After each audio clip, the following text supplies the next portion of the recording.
네, 2022년 우리 교회 재직 수련회를 시작하겠습니다. 먼저 기도로 시작하겠습니다. 하나님 감사합니다. 올해 이민년을 맞이하며 새롭게 재직으로 직분을 감당하고자 이 재직 수련회에 참여하게 하심에 감사드립니다. 비록 온라인으로 참여하지만 어디서든지 역사하시는 하나님의 은혜와 축복이 온라인으로도 동일하게 임하게 하시고 이 강의를 듣는 모든 재직들을 위해 하나님의 크신 은혜를 부어 주옵소서. 유비쿼터스로 어디나 계시는 하나님, 이 자리에 함께 하시며 올해도 말씀을 따라 살아갈 수 있는 재직들 되도록 축복하여 주옵소서. 예수님의 이름으로 기도합니다. 아멘. 오늘은 재직 수련회를 온라인으로 진행을 합니다. 19년에만 하더라도 함께 오후 예배에 모여서 또 20년에도 오후에 모여서 오후 예배 때 재직 수련회를 했지만 올해는 온라인으로 진행하게 됩니다. 올해 재직 수련회는 크게 두 가지로 강의하려고 합니다. 하나는 재직이란 무엇인가, 그리고 두 번째는 올 한 해 주제를 가지고 함께 강의를 하고자 합니다. 재직이란 과연 무엇일까요? 재직이라는 단어가 좀 혼란스럽습니다. 재직하면 교회에 근무하는 사람을 말하는가? 또 혹은 재직은 과연 어떤 뜻인가? 한자로 재직이라는 뜻은 모든 직분이라는 뜻을 가지고 있습니다. 따라서 재직회 하면 모든 직분을 총칭하는 말입니다. 즉 교회의 모든 직분의 회, 그것이 재직회입니다. 재직이라는 의미를 볼 때 재직에는 크게 두 가지 직원을 뜻합니다. 하나는 항존직이고 또 다른 하나는 임시직입니다. 항존직이다, 임시직이다, 이 도대체 교회의 직원이라 하는 것은 무엇일까? 이 교회의 직원은 우리가 유급으로 사람들을 돈을 지불하고 교회에서 일하는 사람을 교회 직원이라 하지 않고 교회는 모든 직분자들이 섬기는 직분이다 해서 재직이라고 부릅니다. 그 교회 직원은 다른 사람이 아니라 성도 한 사람 한 사람의 직원입니다. 교회의 직분을 세워서 교회가 세워지게 되죠. 바로 이것이 주님의 몸된 교회입니다. 그렇다면 이 직분 중에 항존직이라는 것은 무엇일까요? 항존직에는 오늘 우리 자료에 나오는 것처럼 세 가지가 있습니다.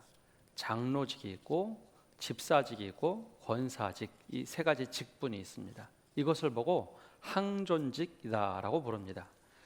항존직은 은퇴할 때까지 교회를 섬기는 직분입니다. 이와 달리 임시직은 서리집사 1년마다 새롭게 직분을 부여하는 사람, 혹은 과거에는 이 전도사 직분을 가진 임시직을 이야기했습니다. 이것이 바로 교회 헌법에 나오는 겁니다. 여기서 가장 오해가 되는 것은 장로직입니다. 제가 일부러 영어로 적어놨는데요. 장로는 본디 엘더라고 성경에는 기록되어 있습니다. 그 성경에서 말하는 엘더라는 장로직은 본디 모든 목회자를 지칭하는 말이었습니다. 그러나 현대 이 장로교회, 이 장로회라고 부르는 장로교 제도에서 장로라는 직은 프레스비테리라고 말하는 것이 맞습니다. 스코틀랜드 장로교 또 깔빈주의를 따르는 우리 장로회, 이 장로교는 공의회, 특별히 공화정 제도를 따릅니다. 즉 대의 정치를 따르죠. 그래서 교회에서 대의 정치를 통해서 장로회를 구성을 합니다. 그 장로회가 교회에 큰 결정을 한다 해서 장로라고 부릅니다. 바로 대의원을 이야기합니다. 이 장로회 회원, 이 치리회가 되는 장로회 회원 가운데 말씀과 치리하는 장로를 목사라고 부르고 치리하는 분들을 장로라라고 부릅니다. 그래서 이제 가끔 다른 교단에서 오신 분들이나 장로회 이 정치 제도를 잘 모르는 분들은 장로교의 주인은 장로인가라는 착각을 하는데요. 장로회라는 이 조직을 통해서 교회를 바르게 치리한다 해서 장로회, 장로교단이라고 부릅니다. 항존직은 모두 다 선출되는 직분입니다. 따라서 이 장로회도 선출이 되고 집사도 선출이 되고 권사도 선출이 됩니다. 근데 여기서 좀 다른 것이 있다면 항존직에서 성도들의 경우에는 교회의 해당 교회 산하에서 선출을 하게 됩니다. 그러나 목사는 좀 다릅니다. 목사라는 직분은 노회에 소속이 돼서 교회에서 청빙한다라고 말을 합니다. 그래서 이 장로회가 바로 우리가 흔히 말하는 당회로 구성이 되고요. 그 다음에는 우리 집사와 권사 직분이 있습니다. 그 다음 장을 보면은 권사와 집사는 과연 어떤 일을 하는가? 항존직 가운데 집사와 권사의 직무, 그것을 좀 말씀을 드리고자 합니다. 집사와 권사, 집사는 교회를 봉사하고 헌금을 수납하며 구제에 관한 일을 한다. 바로 재직회 회원의 일원이 됩니다. 또 권사는 목회자를 도와 궁핍한 자, 환난 당한 교우를 신방하고 및 위로하며 교회의 덕을 세운다. 이것이 우리 교단 헌법에 나와 있는 집사와 권사의 제도, 직무라고 지칭을 하고 있습니다. 여기서 우리가 유념해야 할 것이 있습니다. 이 집사와 권사라는 것은 교회를 위해서 열심히 봉사하는 사람들입니다. 지난번 재직회 때도 한번 말씀드렸듯이 권사라는 직분은 우리 교단에서는 55년에 시작이 됐습니다. 그 전만 하더라도 권사라는 직분은 이름만 존재하긴 했으나 직접 안수를 주고 사람을 세웠던 것은 55년부터입니다. 이 본디 다른 나라에서는 장로교단에서는 여성 집사, 여성 권사라 부르지 않고 여성 집사라고 부릅니다. 근데 우리나라에서는 당시 남성 위주의 사회였기 때문에 남성들은 안수 집사를 받고 그 다음에 장로가 되는데 여성들은 그러지 못한다 해서 바로 시작됐던 것이 바로 이 권사의 직분이었습니다. 근데 이 두 가지 직분을 자세히 보면 이 직분들은 하나같이 교회를 섬기는 데 있습니다. 말씀을 공부하고 교회를 섬기는 것, 어려운 사람들을 구제하는 것. 죄송합니다. 그렇다면 재직이라는 것, 이렇게 장로와 집사로 권사로 이루어진 재직회, 이 섬김이라는 직분은 과연 무엇일까? 모든 직분은 기본적으로 디아코니아, 섬김의 직분이라는 의미를 가지고 있습니다. 처음에 성경에서 나오는 직분은 요한복음 2장 5절에 나오는데요. 예수님께서 잔치에 참여하셨을 때 그 집에 포도주가 떨어집니다. 그러자 그 포도주가 떨어졌을 때 어머니가 깜짝 놀라서 예수님께 부탁을 하죠. 이 집에 포도주가 떨어졌다, 어떻게 하느냐. 그때 하인들에게 시킵니다. 물을 갖다 그 항아리에 가득 채워라. 그때 그 하인을 지칭할 때 디아코노스라는 단어를 씁니다. 그래서 시중 두는 사람, 하인이란 뜻이 있습니다. 이건 목사에게 시중 들고 하인이다라는 뜻이 아닙니다. 말씀에 시중 두는 사람, 그리고 하나님의 말씀을 지키는 사람, 그런 뜻을 가지고 있습니다. 또 하나는 명령대로 순종하는 자, 섬기는 자, 특별히 디아코노스는 서비스라는 의미를 가지고 있어서 섬기는 자다라는 뜻을 가지고 있습니다. 이 재직은 왜 섬기는 자가 되어야 할까요? 이것의 유래가 있습니다. 신약 성경의 유래를 보면 이렇게 시작이 됩니다. 사도행전 6장 4절에 보면 바로 이 6장 전체를 보면 초대 교회에 구제 문제가 생겼습니다. 처음에 교회가 막 서로 물건을 통용하고 자기의 재산을 팔아서 사람들을 나눠주기 시작했던 교회. 근데 어느 날 헬라파 유대인들, 즉 외국에서 살다 온 유대인들이 구제를 받지 못하게 되었습니다. 불평불만을 터뜨렸을 때 사도들이 기도를 하다가 결정을 합니다. 사도들은 기도와 말씀에 전념할 테니 이 구제를 하는 일들은 여러분들을 세움을 받은 사람을 통해서 일하는 것이 맞겠다. 사도들은 말씀과 기도에 전념하고 복음을 가르치고 사람을 세우는데 전념할 테니 사람을 세운 사람들, 돕기 위해서 세운 사람들은 그 구제하는 일, 행정하는 일에 전념하는 것이 맞겠다 해서 세웠던 사람들이 바로 최초의 재직, 집사라고 불리는 사람들입니다. 종종 이 7집사를 세웠다고 하는데 정확하게는 7집사라 하지 않고 7명의 섬기는 사람, 이 재직을 세우게 되죠. 그래서 이 목적은 분명합니다. 사도들을 돕는데, 사도들이 말씀 전하는 데 전념하도록, 사도들이 기도하고 하나님의 뜻을 분명히 알도록 하는데 전념하도록 하는 것, 그것을 위해서 교회에 재직들을 세웠던 것이죠. 그래서 재직들이 하는 일이 있었습니다. 성도를 구제하는 일을 하는 겁니다. 또한 전도하기 위해 힘쓰는 사람들이 재직이었습니다. 그럼 거기서 파생되는 일들이 있습니다. 바로 물질, 돈을 관리하고 행정을 하는 것이죠. 사도들은 말씀을 가르치고 성도들이 바로 설 수 있도록 세워주는 역할을 합니다. 현대 교회도 동일하게 목회자들이 하는 일들은 성도들을 세우는 일입니다. 성도들을 세우고 교회를 하나님의 뜻대로 기도하면서 하나님의 뜻이 무엇인가 묻고 세워가는 일입니다. 그러면 성도들, 특별히 재직들이 무엇을 하는가? 바로 교회의 어려운 사람들을 돌아보고 또 복음을 전하고 또 교회의 곳곳에 부족한 부분들을 메워가는 사람들, 이 사람들이 바로 재직입니다. 따라서 이 재직들이라는 것은 말 그대로 교회를 이루고 있는 사람들입니다. 제가 언젠가도 말씀드렸듯이 교회 이것이 부족합니다, 이것 좀 해주십시오, 그것이 아니라 재직들이 그 일을 직접 맡아서 하는 것이 맞는 겁니다. 목회자들에게 부탁을 하고 또 이야기를 하는데요, 그것은 우리가 재직회를 통해서 혹은 각 위원회를 통해서 그것이 하나하나 올라와서 당에서 결정해서 부족한 부분들을 채워갑니다. 그때 이 일을 직접 실행하고 실천해야 될 사람들은 바로 재직들입니다. 따라서 재직의 임무를 분명하게 알아야 합니다. 재직의 임무는 무엇일까요? 여기서 나온 7가지처럼 다른 이들을 먼저 돕는 일이 가장 먼저 재직이 해야 할 일입니다.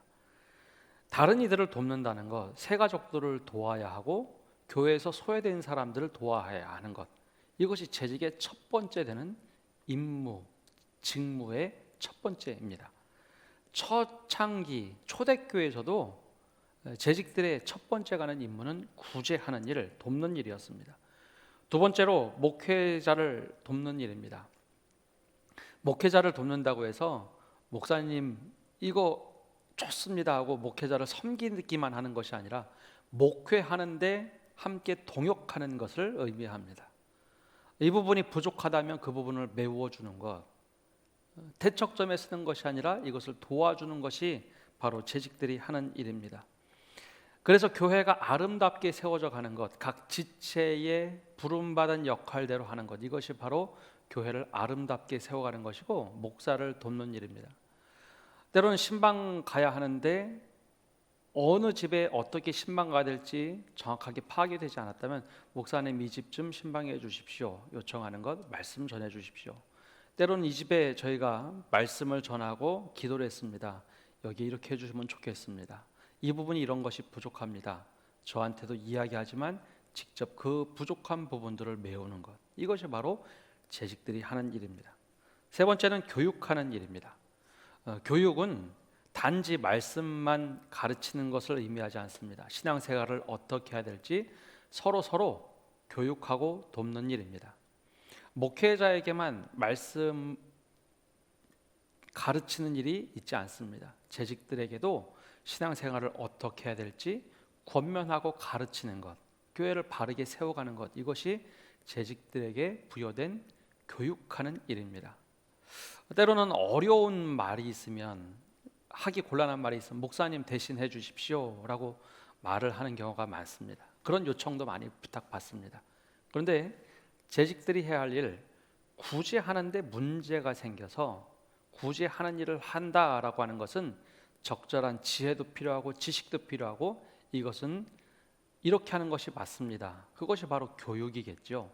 바로 이런 교육을 하는 것이 재직들이 맡아서 하는 일입니다. 또한 복음을 전하는 일, 또 재직의 직무 중에 하나입니다. 예수 그리스도의 구원의 소식, 우리 죄를 사하셨다라는 그 복음을 전하는 것, 또 하나님의 나라가 이 땅에 임했다고 전하는 것, 이것이 바로 재직들의 직무입니다. 또한 아까 말씀드린 대로 굳이 하는 일, 또한 교회에서 소홀하게 생각해서 안 되는 것이 예배하는 일입니다. 다른 봉사는 다 하는데 예배가 소홀하게 된다. 그것은 재직으로서 가장 중요한 일들을 빠뜨리는 겁니다. 하나님과 가까워져야 재직의 직무를 감당할 수 있습니다. 이 예배를 놓치게 되면, 하나님과 깊은 관계를 놓치게 되면 다른 것들은 부수적인 것에서 점차 신앙이 흔들리게 되어 있습니다. 부수적인 것에 집중하는 것이 아니라 우선 예배에 집중하고 하나님 말씀에 집중하는 것, 그리고 마지막으로 재정을 담당하는 것이 재직의 직무입니다. 그래서 제가 목회 배울 때 목사님께서, 그 당시 담임 목사님께서 재직회가 되면 10월쯤이면 늘 이런 얘기를 하셨습니다. 여러분, 교회의 재정이 지금 현재 이렇습니다.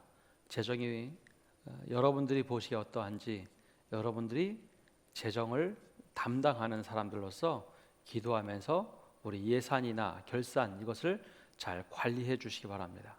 이것이 부족하네요. 선교 비용이 부족합니다. 여러분들 선교비를 어떻게 해야 될지 기도하면서 우리 그 예산을 채워가시기를 바랍니다. 바로 이 재정을 관리하는 것만이 아니라 어떻게 재정이 모여지는가, 이 재정을 담당하는 것, 이것이 바로 재직의 직무입니다. 그래서 이 항존직과 임시직이라 불리는 모든 교회 재직회 회원들이 재직으로서 예산에 대한 부분들을 책임지는 것, 이것은 저를 위한 것도 아닙니다. 단지 건물 교회를 위한 것이 아니라 하나님을 위하고 하나님 나라를 위한다는 것, 이 직무를 늘 기억해 주시기 바랍니다. 그렇다면 재직으로서 이렇게 살아가면 어떠한 축복이 있는가?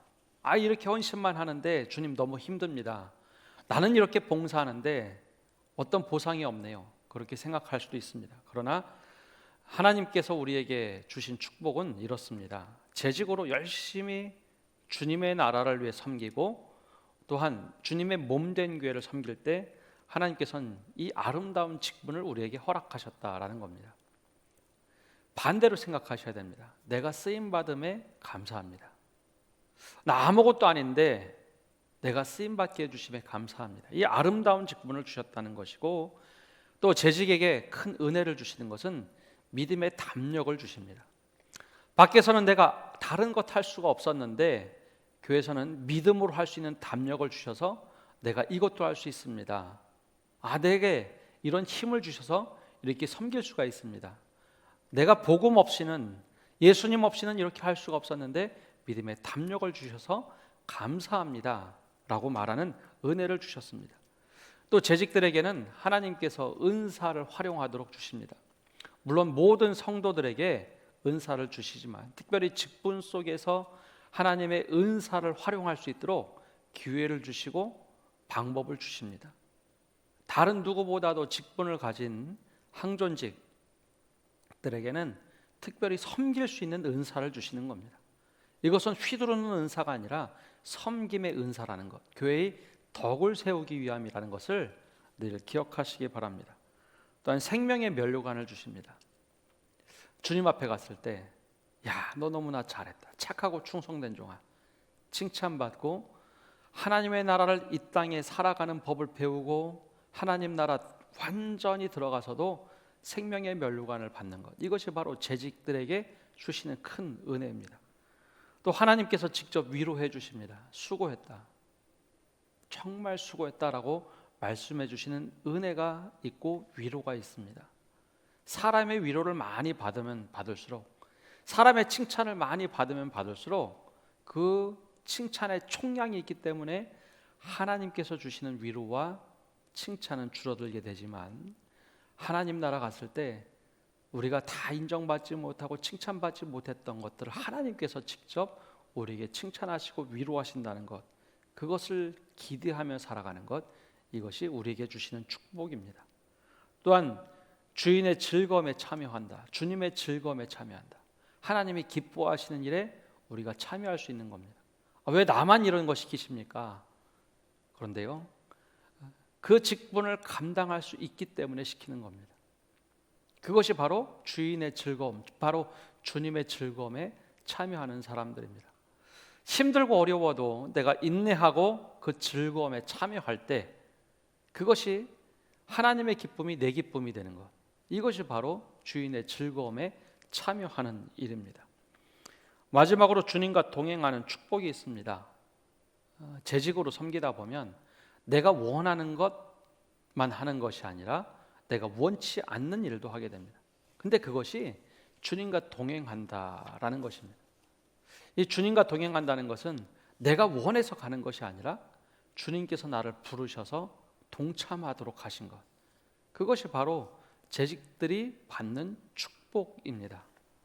바로 재직들이 가질 수 있는 모든 축복, 이렇게 나눴습니다. 그렇다면 우리 재직 수련회를 하면서 우리가 다짐해야 될 것이 있습니다. 재직으로서 우리에게 맡겨진 직분을 내가 최선을 다하며 가겠다라는 고백이 있어야 합니다. 하나님, 나에게 이런 직무를 맡겨주셨는데 내가 내 뜻대로 하찮게 생각하는 것은 없는지, 아니 내 판단대로 너무 이거 미진하게 생각하는 것은 아닌지, 맡겨진 직무가 있으면 그 직무를 정말 주님 안에서 열심히 노력할 때 주님의 칭찬이 있습니다. 생명의 면류관이 있습니다. 더 나아가서 하나님과 동행하는, 또 하나님의 은혜에 참여하는 즐거움이 있습니다. 올 한 해 모든 재직들이 이 즐거움에 참여하는 재직들 되시기를 간절히 바랍니다.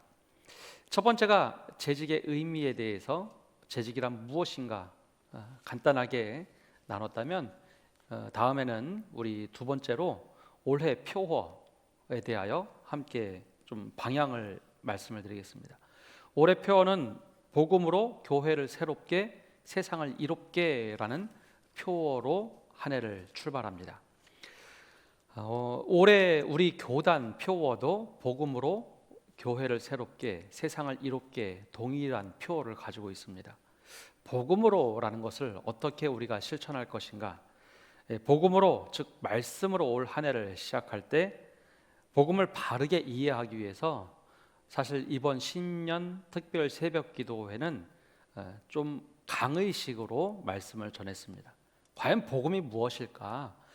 우리는 구원받으면 다 된다고 생각하는 협소한 복음만 이해하고 있었는데, 하나님 나라 복음, 즉 통전적인 복음이라고 하는데요, 통전적인 복음의 이해를 말씀을 드렸습니다. 그래서 혹시 재직들 가운데 신년 특별 새벽 기도에 참여하지 못하셨다면 온라인으로 한번 이 새벽 기도의 말씀을 꼭 들으시기 바랍니다. 복음은 나를 살리시는 예수 그리스도의 은혜, 그것만 있는 것이 아니라 우리가 하나님 나라를 살아가도록 주신 축복이 있다는 겁니다. 복음에는 우리가 구원받은 사람으로서 하나님 나라를 살아가는 것, 이것이 큰 의미의 복음입니다. 다른 것이 아니라 같은 복음입니다. 그래서 이 복음을 위해서, 또 복음의 능력으로 어떻게 살아가는가, 우리의 삶이 변화되고 교회가 변화되고, 그리고 세상을 어떻게 바라보며 또 세상을 어떻게 이롭게 할 수 있는지, 그 말씀을 월요일부터 금요일까지 6번에 걸쳐서 복음의 이해를 도왔습니다. 그러면 이 복음을 어떻게 살아낼 것인가? 먼저 말씀에 바로 서야겠다 싶어서 말씀 읽기 365일을 합니다. 공동체 성경 읽기라는 유튜브를 통해서 매일매일 2장 혹은 3장씩 말씀을 읽어가며, 맞아, 하나님 말씀에서 이렇게 가르치셨지, 말씀으로 복음으로 무장하는 시간을 갖고자 합니다. 다른 때는 우리가 빠르게 읽기도 하고 천천히 읽기도 하고 묵상하시는 분들 많은데 올 한 해는 모든 성도들이 이 말씀 읽기에 성경 읽기에 참여해서 일독하는 것에 목적을 둘 뿐만 아니라 말씀이 내 안에 움직이도록 이 말씀에 이런 의미를 가지고 있구나 그것을 깨닫는 성경 통독의 시간을 갖고자 합니다. 또 한 가지는 성경 대학을 계속해서 상반기 하반기에 개설을 하고자 합니다. 우리 교회 말씀 공부 참여율이 대단히 적습니다. 말씀의 토대 위에 바르게 있지 않으면 교회는 쉽게 흔들립니다. 묵시가 없어서 백성이 망한다 것처럼 말씀의 토대 위에 서기 위해서 말씀 공부 즉 성경 대학을 상반기 하반기에도 계속해서 열어갑니다. 여기에 모든 재직들을 가능하면 참여해 주시고 올해 참여하지 못하면 다음 해에도 참여해서 말씀에 든든히 서야겠다 이 자세를 가지고 말씀으로 서가시기를 바랍니다. 또한 올해 코로나가 좀 잠잠해지면 재작년에 실시했던 장년부를 다시 회복하고자 합니다. 장년부 세우는 것도 우리가 평생 교육이다라는 취지에서 이 장년부를 세워갑니다. 그래서 장년부 또 시작이 되고 새가족들도 모임 또 교육을 강화시키고 있습니다. 올해부터 새가족이 들어오면 계속해서 우리 장상일 목사님이 새가족을 담당하며 말씀 공부를 하고 있습니다. 우리가 다른 무엇보다도 복음에서 바르게 서야겠다. 말씀에서 바로 서야겠다. 그래서 모든 초점을 복음으로라는 이해에 첫째 중심을 두고 있습니다. 두 번째는 그러면 교회를 새롭게 어떻게 하는 것이 교회를 새롭게 하는 것인가? 크게 세 가지로 방향을 두었습니다. 예배를 새롭게, 교육을 새롭게, 관계를 새롭게. 예배를 새롭게 하기 위해서 주일 예배 순서를 조금 바꾸었습니다. 말씀으로 마지막에 붙잡고 세상을 향해 나간다. 우린 세상을 향해 매주 파송이 되는데 말씀의 여운을 갖고 세상을 나가자. 그리고 하나님 앞에 나왔을 때 참회의 기도를 드리며 하나님 내가 일주일 동안 어떻게 살았는지 먼저 돌아보고 말씀으로 우리 마음을 가다듬고 세상으로 나가는 예배의 흐름으로 바꾸었습니다. 또 하나는 2부 예배 찬양을 좀 더 강화하고자 합니다. 아직은 지금 코로나 팬데믹으로 인해서 찬양대가 서지 못하고 중창으로 하지 못하고 있는데요. 중창으로 하기 시작할 때부터 2부 예배 찬양을 한 달에 한 번씩은 각 구역이 돌아가면서 성도들에게 함께 구역 식구 얼굴도 알리고 우리 예배 시간 이렇게 찬양하는 시간을 가지려고 합니다.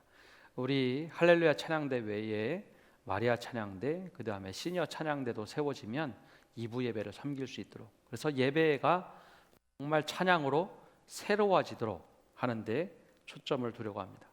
또한 예배가 새롭게 되는데 성찬 성례전을 강화하려고 합니다.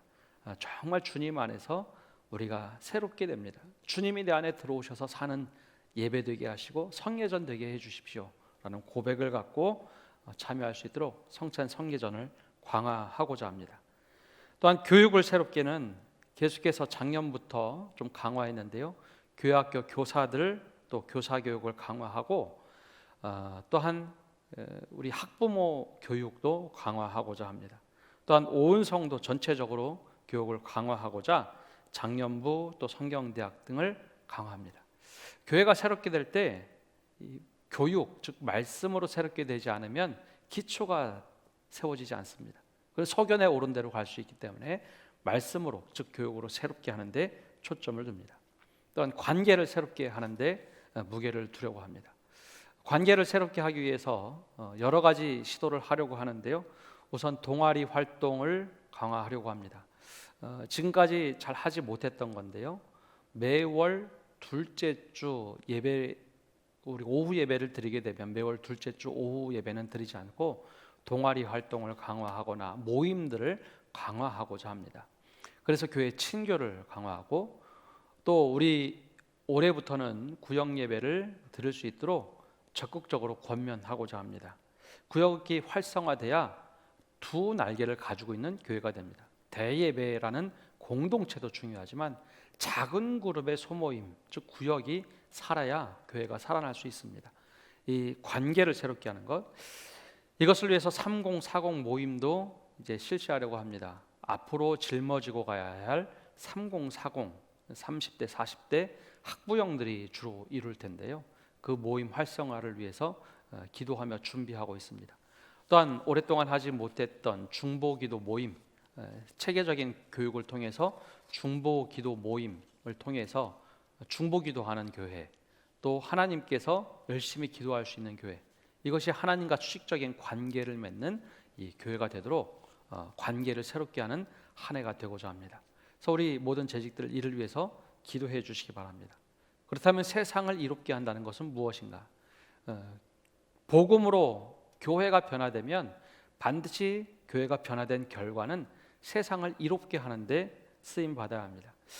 세계 선교를 조금 더 강화하고자 합니다. 물론 여러 가지 면에서 세계 선교 강화하는데 우리 원로 목사님 후원하는 일들부터 시작해서 또 각 여러 세계 선교지 후원하는 일, 또 국내 선교지 후원하는 일을 조금 더 강화를 합니다.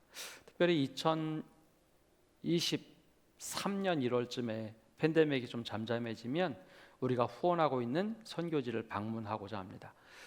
그 선교지 방문할 때 우리 학생들 혹은 청년들 또 참여하고자 원하는 분들 통해서 단기 선교를 통해서 하나님께서 이렇게 세상 속에서 역사하시는구나를 직접 체험하고 경험하는 시간을 갖고자 합니다.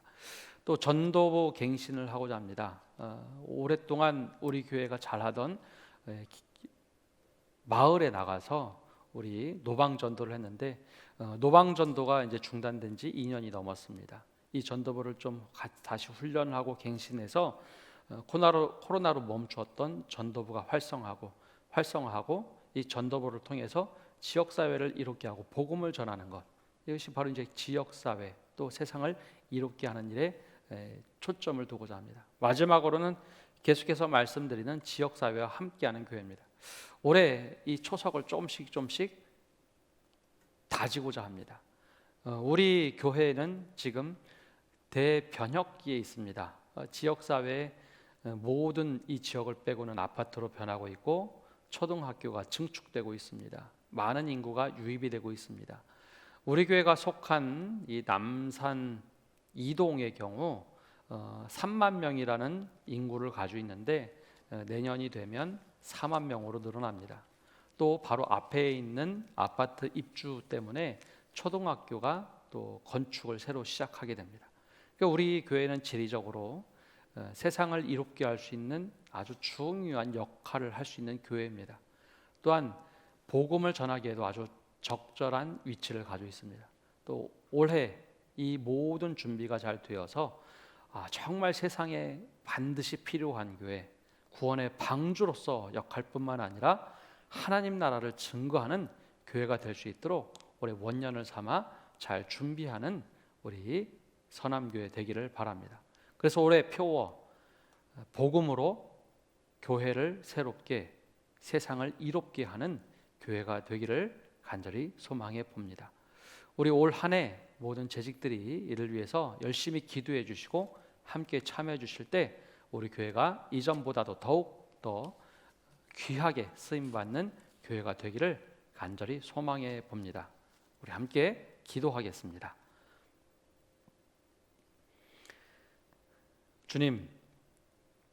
주님께서 허락하신 재직으로 부르심에 감사를 드립니다. 바로 내가 주님의 부름을 받은 재직입니다. 이 고백하며 올 한 해 살아가게 하여 주시옵소서. 우리에게 맡겨진 직분들 잘 감당하게 하시고 그 직분 감당함을 통해서 하나님의 놀라운 축복과 즐거움에 참여하는 저희 한 사람 한 사람 재직되도록 축복하여 주옵소서. 주님께서 원하시는 삶, 또 주님께서 기대하시는 삶 잘 분별하며 따라갈 수 있도록 은혜 내려 주시옵소서. 재직으로서 주님께서 함께 하심의 은혜 잘 경험하게 하시고 올 한 해 더욱더 믿음이 성장하고 하나님 보시기에 아름다운 재직되도록 축복하여 주옵소서. 이제 올 한 해 우리가 온 마음을 모아서 복음으로 교회를 새롭게 세상을 이롭게 하며 다져가려고 합니다. 바로 말씀으로 먼저 무장하게 하여 주옵소서. 복음의 의미를 확실하게 붙잡아서 어떠한 이단이 와도 흔들리지 않고 어떤 풍파가 와도 흔들리지 않는 견고한 믿음 갖게 하여 주옵소서. 반석 위에 믿음이 서서 우리가 흔들리지 않는 말씀의 토대 위에 서는 믿음, 또 복음의 능력이 나타나는 믿음 되게 하여 주시옵소서. 그래야 그 말씀에 매진할 때 하나님 모든 것이 하나님 말씀으로 풀리게 하여 주시옵소서. 또한 교회가 변화되기를 원합니다. 예배가 하나님을 만나는 예배 되게 하시고 예배를 통하여 더욱더 하나님의 크신 은혜를 맛보고 세상을 살아가도록 은혜 내려 주시옵소서. 예배가 변화될 때 그 깊은 예배 속에 거하시는 하나님을 만날 수 있는 귀한 모든 재직들 되게 하시고 성도들 되게 하여 주시옵소서. 교회가 새롭게 갱신될 때 예배가 바뀌게 하시고 기도가 바뀌게 하여 주옵소서.